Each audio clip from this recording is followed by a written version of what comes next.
तो ये है नॉर्मल पनीर और ये है हाई प्रोटीन पनीर। सुनने में आपको काफी प्रीमियम लग रहा होगा और देखने में भी आपको इसकी पैकेजिंग काफी प्रीमियम लग रही होगी, but what if I told you कि जो नॉर्मल पनीर है उसमें हाई प्रोटीन पनीर से ज्यादा प्रोटीन है। तो सबसे पहले अगर अपन इंग्रेडिएंट्स की बात करें हाई प्रोटीन पनीर की, तो उसमें है milk solid and citric acid. उसके बाद अगर अपन न्यूट्रिशन कंटेंट की बात करें पर 100 ग्राम के हिसाब से, तो उसमें सबसे पहले आती है कैलोरीज 229 के। उसके बाद उसमें एडेड शुगर जो है वो 0 है और उसमें जो फैट है टोटल फैट वो 13 ग्राम है एंड जो सैचुरेटेड फैट है वो 8.4 ग्राम है एंड जो प्रोटीन है वो 25 ग्राम। मतलब प्रोटीन नॉर्मल पनीर से ज्यादा है या कम है? लाइक नॉर्मल जितने भी ब्रांड्स के पनीर आते हैं, जैसे फॉर एग्जांपल मैं अमूल का पनीर लेता हूँ, तो उसमें अप्रॉक्स 20 ग्राम के लगभग ही प्रोटीन मिलता है। तो फिर नॉर्मल पनीर में प्रोटीन ज्यादा कैसे हुआ, इसी के बारे में आपको बताने वाला हूँ। तो इसके बाद अगर मैं बात करूँ अमूल मलाई पनीर के बाद, अगर उसके इंग्रेडिएंट्स की बात करें तो उसमें भी milk solid and citric acid है। और उसके बाद अगर उसमें न्यूट्रिशन कंटेंट की बात करें पर 100 ग्राम ही, तो उसमें सबसे पहले कैलोरीज मिलती है 296। उसके बाद उसमें टोटल फैट मिलता है 23 ग्राम एंड जो उसमें सैचुरेटेड फैट है वो 14 ग्राम है। सैचुरेटेड फैट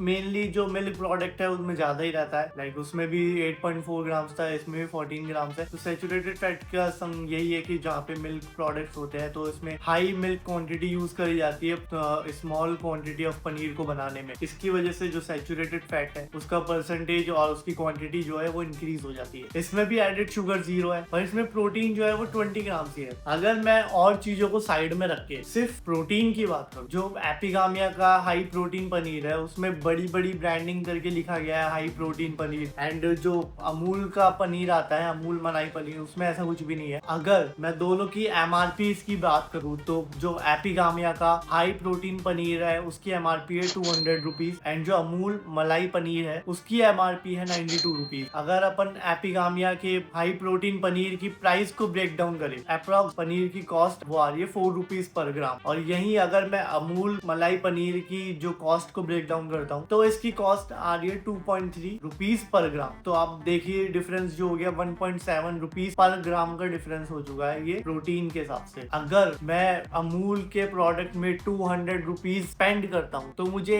86 ग्राम्स के अप्रॉक्स प्रोटीन मिलेगा। सेम अमाउंट जो कि 200 रुपीज है वो हाई प्रोटीन पनीर में इन्वेस्ट नहीं करके अमूल मलाई पनीर या फिर कोई भी अदर ब्रांड्स के जो भी आपको अच्छा लगता है उसका पनीर लेते हैं तो आपको अप्रॉक्स इसमें 20 ग्राम्स प्रोटीन जो है वो इजीली मिल जाता है। कंपनी ने ब्रांडिंग कर दी, प्रीमियम पैकेजिंग कर दी और ऊपर मेंशन कर दिया हाई प्रोटीन पनीर। कस्टमर को अट्रैक्ट करने का वे यही है आज की जनरेशन में, किसी भी प्रोडक्ट पे हाई प्रोटीन लिख दो तो कस्टमर उसके पीछे भागना चालू कर देता है। कॉस्ट को ब्रेक डाउन करके वो देखता ही नहीं है कि इसमें एक्चुअल में कितना प्रोटीन मिल रहा है और अगर इसके सिमिलर प्रोडक्ट्स देखे तो उसमें कितना प्रोटीन कितने रुपीज में मिल रहा है। तो अगर अपन इन दोनों को आपस में कंपेयर करते हैं तो आपको साफ पता लग रहा है कि जो इसमें कॉस्ट है वो काफी ज्यादा रखी गई है इस प्रोडक्ट की। अगर यही प्रोडक्ट कम कॉस्ट में होता मार्केट में तो फिर भी बहुत अच्छा हो सकता था, लेकिन इसकी कॉस्ट जो है डबल ट्रिपल कॉस्ट रखी गई है। तो इस वीडियो को बनाने का मेरा मोटिव यही था कि किसी भी प्रोडक्ट की ब्रांडिंग और पैकेजिंग के पीछे हमें नहीं भागना चाहिए। हमें अपना दिमाग यूज करके हमेशा जो कॉस्ट है प्रोडक्ट की उसको ब्रेक डाउन करके देखना चाहिए कि एक्चुअल में ये प्रोडक्ट जो है वो अच्छा है और इसके जो बेनिफिट जो इसमें शो करे गए हैं वो वर्थ इट है या फिर नहीं। तो बस आज के लिए इतना ही,